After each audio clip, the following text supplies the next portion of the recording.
everybody, I'm Susan Jones, and I'm so excited to talk to you guys today. I want to tell you just a little bit about me, a few fun facts.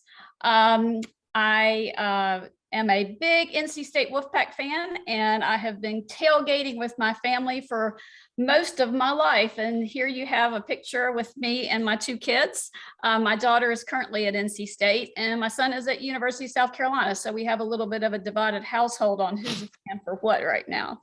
I love yoga and Pilates and strength training, and I'm a fair weather runner, which means if it's raining outside or if it's too cold, you're going to find me on the track instead of outside.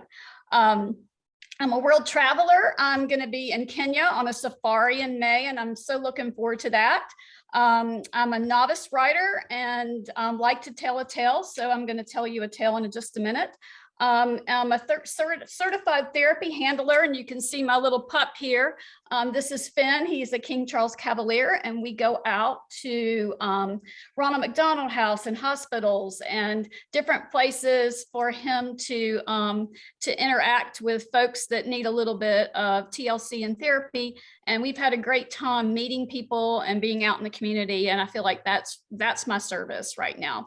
I'm a believer in the journey, which I'm going to talk about that in a minute. I believe that everything is a path, and look forward to all the paths that I've had so far with V5O. I'm a native Southerner, which means I eat grits and I drink tea. And I consider myself a seeker, which means I'm constantly wanting to learn. I seek out the adventure. I seek out the truth. That means I'm integral. I seek out relationships, which means I'm committed. And I seek out solutions, which means that I deal with problems and solve problems. I'm not averse to conflict. I'm a CFO, CPA. My focus has been on M&A and startups.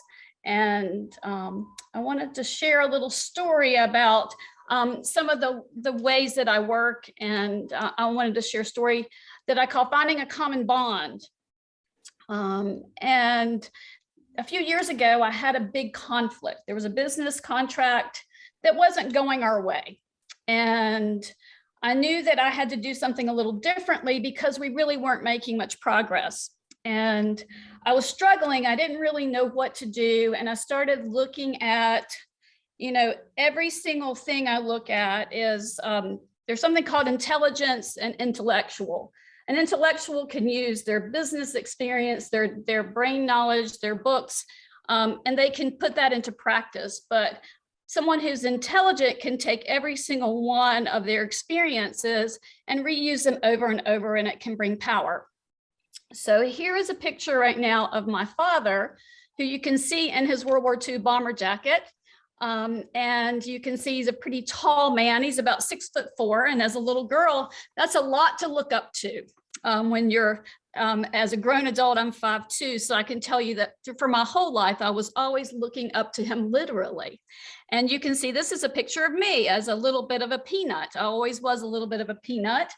And when you look at my father being this big man who you can imagine taught me to love NC State football, he was a man's man. He liked to drink bourbon.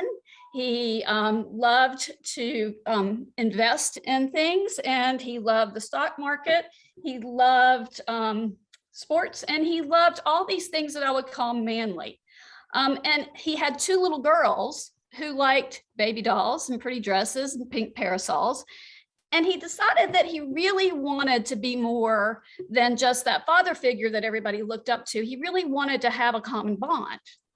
And he was trying to find something that we both could identify with. And so he took me, I had a little passport savings account, and he took me to the bank and we cashed it out. And he bought me a few shares of stocks. It was a company called North Carolina National Bank.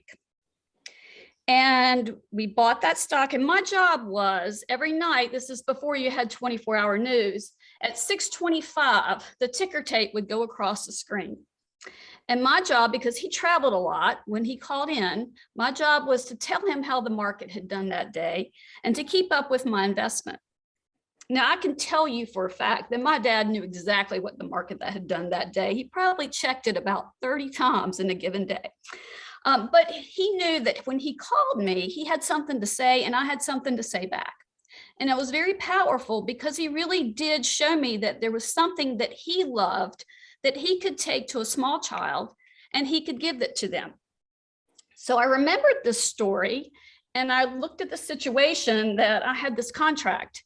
And as it had elevated, the people were changing and the people on the other side were becoming more and more high up, more and more important. And the further they went up the chain, the less relationship I had with them. And it came to a point where this particular individual was going to come and visit. And they had already made a decision on what they wanted to do. And I needed to change the trajectory. And the only way I knew to do that was to create a situation where I found a common bond. Or I created a common bond so that they understood me a little better.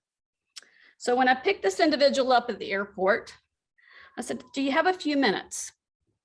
He said, "Yeah, let me show you the area. You've never been here. I'd like to take you at a place that I really enjoy, and I'd like to share that with you. Are you up for that?" Yes. So I took this individual and I drove them to my favorite place, which is the art museum, because that's something I'm interested in. And we got out and I said, "Hey, I wanted to share this art museum with you." And he said, "Thank you. You know, I used to be on a council for the Smithsonian." Well, golly, I didn't know that. Isn't that amazing? We've already made a connection. We started on our tour, and there's a lot of structures outside. So we started with looking at some of these sculptures outside. And one of them is a stainless steel tree. And if you know anything about North Carolina, it is a beautiful tree infested place where everywhere you look, there's something green. And so to see a stainless steel tree, you may say, why would anybody consider that art? This stainless steel tree is sitting there amongst all this beautiful live trees. And we start looking at the structure. And when you look at it at first, every single one of the branches are perfect. They're straight, perfect, unlike a natural tree. But as you walk around the tree, you see that things are tilted. And the name of this structure is called a skew, which I explained. A lot of times when we look at one thing, we don't always see things in another way. And so by walking around, we can see that maybe our perspective is not balanced. And when we go back around, then again, we can see that perfection. So there was a moment where I think he recognized that he was probably being peppered a little bit on what was to come, but he was game. And we went to the next item, which was this amazing cedar structure that had had carvings and etchings, 3,000 of them. And each one of them was unique. And I used that opportunity to tell a story about my NC State basketball coach. Many of you may have heard of him, Jim Vellano. Jim had succumbed to cancer. And the cancer that he had was a spinal cancer. And he was going to, at some point, lose feeling, the ability to touch. And so it was really important for him, every opportunity that he had when he was well enough, to go outside and remove his socks and feel the blades of grass on his feet. And I said that was what was so significant about this particular sculpture to me, is that in each one of these markings, you can feel something different and you can get a different viewpoint. And I can always remember that there's an opportunity for me to always feel and see things. So my colleague responded to me, "John Woodson is one of my greatest idols." I didn't know that. Isn't that amazing what a coincidence this is? We continued through the art museum, and every single piece that we stopped at and had a conversation, I shared something that created a link, that created a common bond. We sat down for our meeting and we brought it to the table. But what was different this time when we brought it to the table is that we each saw each other as human beings. And while it didn't come to a complete fruition that day, it finally worked out in our favor, and it turned the corner. That was a pivotal point to me in achieving what we were trying to get out of that particular agreement. As I'm taking him back to the airport, I said something to him about, I interview a lot of people for jobs over time. And one of the questions I always ask them is, what was their best day at work? And usually they come up with they tell me about a problem that they solved. Because when we go to work every day, we love being able to accomplish something and feel that we were valuable and useful. And I turned to him and I said, I want you to know that today was one of my best days at work. And I want to thank you for your time. So this, to me, I wanted to share. I hope that you get something useful out of it. But finding a common bond to me is how I like to live at work and at home. So anyway, thank you.